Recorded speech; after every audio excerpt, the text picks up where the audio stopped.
Hi, my name is Cassandra Mondazzi, and today I'll be presenting Rustic Remedies, Alternative Medicine for Healthy Herd. I'm with the Stockbridge School of Agriculture and Sustainable Food and Farming at UMass Amherst. The goal of this project is to present alternatives to commercial medicine, whether to counter the issue of drug resistance or to simply provide a more natural way to supplement diets or treat ailments. So what is alternative medicine? Alternative medicine is medicine not traditionally used by doctors, or in this case, vets. This type of medicine includes treatments with herbs, salves, oils, and supplements. So, disclaimer, these alternative remedies have not been approved for use by the FDA or USDA. This project is based on published guides and the experiences of herbalists and farmers. Use at your own discretion. Consult your vet before using any of these practices. These alternative medicinal methods are intended to supplement commercial medications, not replace them. So in this presentation, I'll be addressing goats and sheep. So I'm going to start with internal parasites. Some common parasites are coccidia and barber pole worm. So coccidia will damage your animal's intestines and barber pole worm will make them anemic.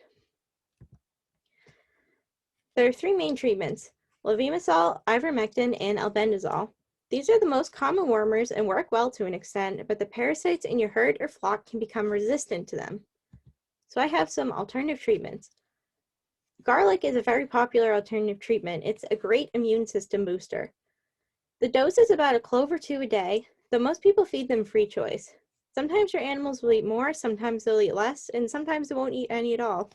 It really depends on how they're feeling that day. But it does affect the flavor of milk, so if you're milking your animals, I'd recommend you feed them the garlic right after you milk them to kind of give them the longest amount of time between milkings. So the next treatment I'm going to talk about are condensed tannins. So lots of tree barks contain condensed tannins, but pine bark seems to be a really popular treatment. The book Holistic Goat Care recommends feeding pine bark powder in with your animal's normal grains. So the next treatment is apple cider vinegar. Apple cider vinegar is used for worm prevention in many species. Just mix it with water in a 50-50 ratio and leave it out free choice. Remember to leave them plenty of fresh water as well. So here I have a study from Sustainable Control of Internal Parasites in Small Ruminant Production by Margot Hale and Linda Coffey. Though it doesn't directly say in this excerpt, the plant they're talking about is the Chinese bush clover. They say Sericea in here, and that's just part of its scientific name. This plant contains a high concentration of condensed tannins. The study states, of an integrated parasite control system, the SCSRPC has investigated several forms of the forage, including Sericea hay, ground hay, and pelletized Sericea hay. Including these in the diets of sheep and goats reduces parasite loads, specifically Homunculus contortus, which is the barber pole worm, although how this occurs is not completely understood. I actually have another excerpt from Holistic Goat Care talking about the effects of tannins on parasite load. According to Dr. Bang Rao Min of Tuskegee University, goats on a pine bark diet of 30% pine bark powder mixed with a total mixed ration diet had 74% lower fecal egg counts and 5% better animal weight gain compared to control diets during 3-month trials. So it seems that condensed tannins are really good at controlling parasites, and that picture I have right there is of the Chinese bush clover, in case you want to know what it looked like. So I'm going to move on to external parasites now. So some common external parasites are ticks, lice, and keds.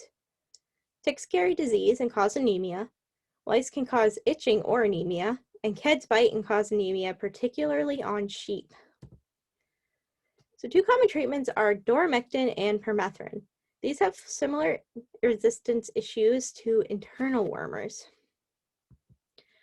So my alternative treatment is an essential oil bug spray. Essential oils can be combined and diluted into an insect repellent spray. Citronella, cedarwood, lavender, eucalyptus, tea tree, and peppermint work well. You can also buy pre-made sprays if you don't want to mix it yourself. But here I have a little chart showing which oil is most effective against which type of pest, so you can just use whatever you need for your animals. So now I have a maternity health aid, and that's red raspberry leaf. Red raspberry leaf is a good supplement for reproductive health. It contains magnesium, calcium, antioxidants, and potassium. is usually fed to females. It should be fed a few weeks before your animal's due date. Just mix a tablespoon of dried leaves into their grain, or you can mix them into their free choice minerals. Next is milk fever, or hypocalcemia. Milk fever is a drop in calcium after birth.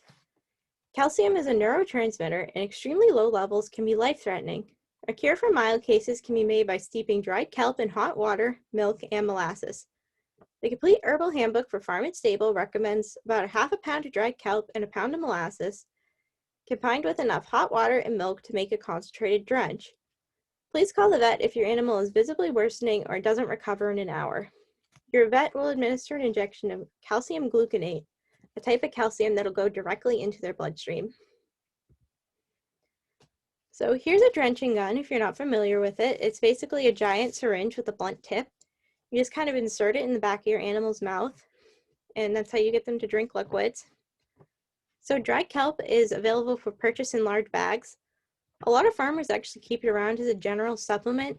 Some people feed it free choice, others will just mix it into their grain. It has a lot of vitamins and minerals in it, and it has 10 times more calcium than milk. So this is one of the most interesting treatments I found. This treatment is called a rumen transplantation. To cure an animal with a poorly functioning rumen, a transplantation is an easy and effective treatment. This means you take microbes from the rumens of healthy animals and transplant them into the rumen of a sick one. This treatment is done by washing cud out of a healthy animal's mouth with a drench gun and catching the microbe water in the bucket. Repeat a few times until you have a good amount of liquid and drench the sick animal with it. Repeat once a day till your animal is chewing their own cud again. Think of it as probiotics. This treatment won't hurt your animal, so it's always good to give it a try. Detailed instructions can be found in Holistic Goat Care. So another good cure I always have on hand is some comfrey salve. Comfrey salve is a solid oil base infused with comfrey leaves or roots. Comfrey also contains a skin-soothing chemical called allantoin. The salve is used externally for reducing pain, inflammation, and speeding skin healing. Make sure to thoroughly cover the salve application site with a bandage, as it can cause liver damage if ingested. Even if your animal can't reach a salve, their herd mates still can. You can make it yourself or buy it pre-made in a tin. It can be found pretty easily at farmers markets. Now, fun fact about allantoin, you can actually find it in skincare. So here are the books I used. So the first book I recommend is Holistic Goat Care. This book focuses a lot on general management. Plumage management advice can be applied to sheep as well. The second book is a Complete Herbal Handbook for Farm and Stable. This book is seen as a holy grail among herbalists. The information in it is very helpful, but please take it with a grain of salt. It was written in the 1950s, so some of its advice is outdated. Be sure to research the cures alongside modern medicine before you use them. So here are some websites I like. Fiasco Farm has a comprehensive care guide for goats that extends past just medicine.